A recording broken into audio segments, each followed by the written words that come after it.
Hey everyone, Admin Andrew with It Takes Two Takes. Thanks for joining us on a Loki reaction. It's the third episode now, of course, of Loki. We've reacted to the prior two. If you haven't seen them, check them out. My big question is, are you a variant? Am I a variant? Are one of us a variant and we just don't know it? That's a good point. How would you know that if you're a variant?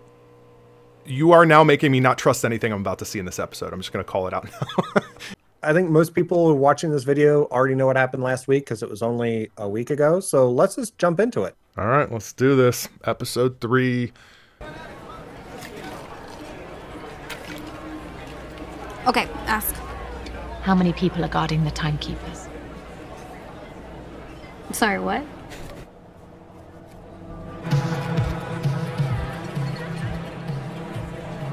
Yeah, you probably just I was going to say, this opening right now is already making me feel like I can't trust anything I'm How seeing. do I find the elevators? And I don't. It's going to be interesting.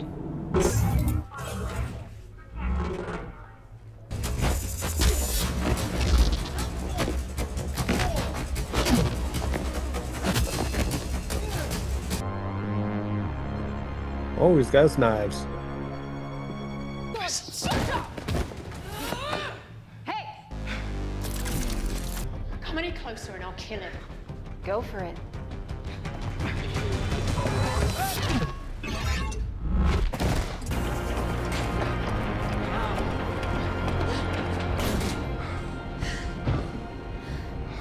He's still a gentleman, though. He did ladies first. He did. He held the door.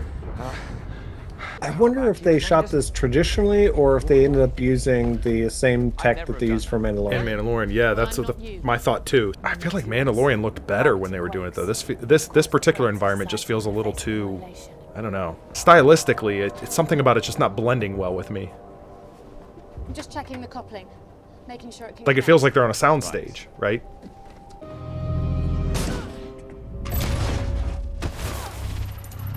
You tried to warn her. Oh, she really got her with that air gun.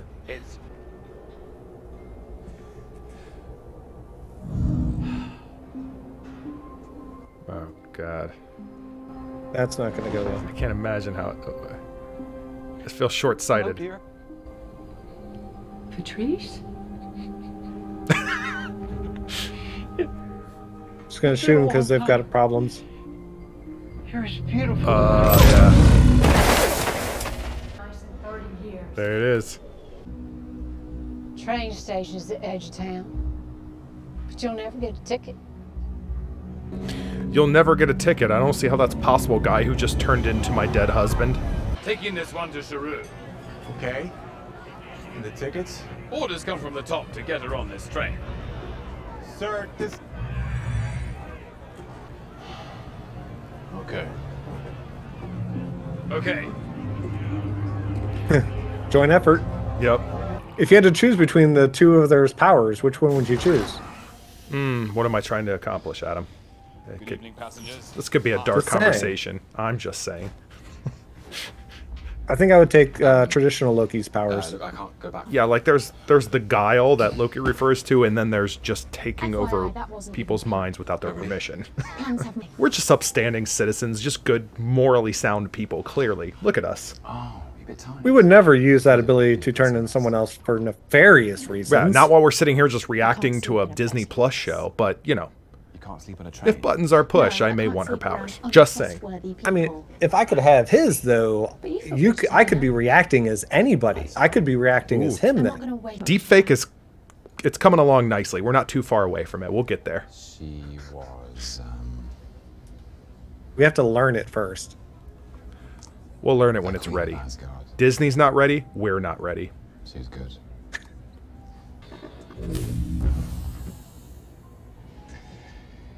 She was... Your kids would love it if you had that power. Yeah, good for them. Well, she did. You're a prince. Must have been would-be princesses. Or perhaps another prince. A bit of both. So basically just confirm Loki's bi. Did I hear that correctly? Mischief, then. Or Pan. Sure. I mean, you know what I mean. Like or fluid or whatever, right? I'm wondering if the TVA is going to show up because, you know, they're trying to figure out different apocalypses, so kind of got a little bit of a clue. Oh, will you stop it?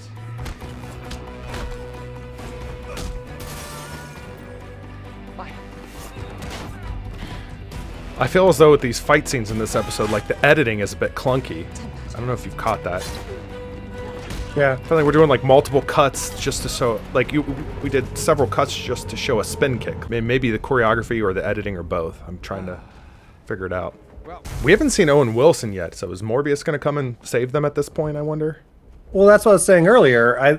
They've got the clue that's got to be a doomsday type of event. Right. It can technically move throughout any time to any point, so it can take them however long they need to for them to find them. Yeah. So what, we hijack the Ark and make sure it gets off this moon? I mean, sounds like a good idea to me. Okay. Really? I was told that everyone who works at the TVA was created by the Timekeepers. That's ridiculous. They're all variants, just like us. They don't know that. Well, that's an important little detail right there. Yeah.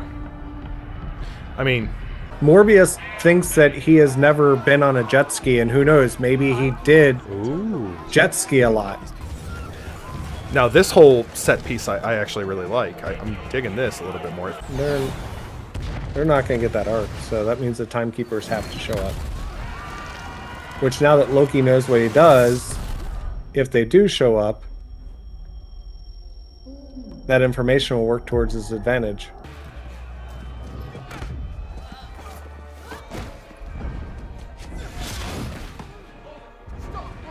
Oh, now they're doing like a little single shot take of this. Right. That was a cut, but okay. Yeah. Okay, that didn't look as great. Nope.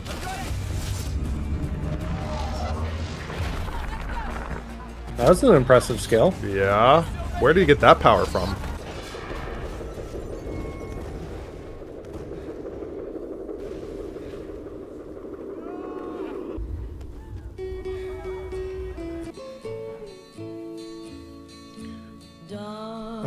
They're going to leave it on a cliffhanger. Yep. Still think the TVA is going to show up and whisk him off. Not the strongest episode. This whole episode was to introduce the variant Loki. That's what it really was. Sure, but we've got 6 of them. Did we need an entire 3rd episode dedicated to it? Did it? It felt it was a little meandering. I didn't hate the episode, but I'm Right. hoping I'm going to get more out of the last 3 at this point because we just used the entire 3rd episode for that. I still enjoyed the episode. We got to know a lot about this variant Loki. We learned some information about this Loki, right? He is bi, pan, fluid, something along those lines. Right. You know, we get to hear a little bit more about how he learned magic from his mom. You know, so we learned some information. Now the question will be, does that information pay off in the next 3 episodes? Right. This episode felt a little uneven. It was trying to make up its mind what it was going to be. And from a story standpoint, I would call it a bit of a breather, but they tried to shoehorn, I felt, some action in it. And sometimes it worked, sometimes it didn't. The whole episode to me just felt a little disjointed, yet, and again, sort of meandering. I don't know who directed it. I don't know the backstory to, you know, maybe there were some situations during the pandemic that caused this one to be a little bit out there. I don't know, but something about it was just a little off. But to your point, I'm absolutely willing to see this through, of course, and see how these next 3 episodes will sort of boost that up a little bit. And we pointed out, I will say this episode, the effects for the world seemed a little cheap. It almost felt like something I'd expect from a network TV show as far as we're doing an alien world. Yeah, a little bit of sort of an artificial haze to it. But okay, we're nitpicking. I get it. I just, you know, I'm hoping for an upswing from here on out. We got 3 episodes left, and we'll be watching them and we'll be posting them here. So be sure to come back, check them out. You'll get notified if you click bells. That's how YouTube works. Enjoy that little tidbit. That's for you. Leave your thoughts and comments down below. Are we way off on something here? Yeah. Definitely comment. And until next week, this is Adam and Andrew with It Takes 2 weeks. It's Adam and Andrew with It Takes 2 takes. Something along those lines. It won't take I'm 2 not even weeks. drinking tonight. Oh.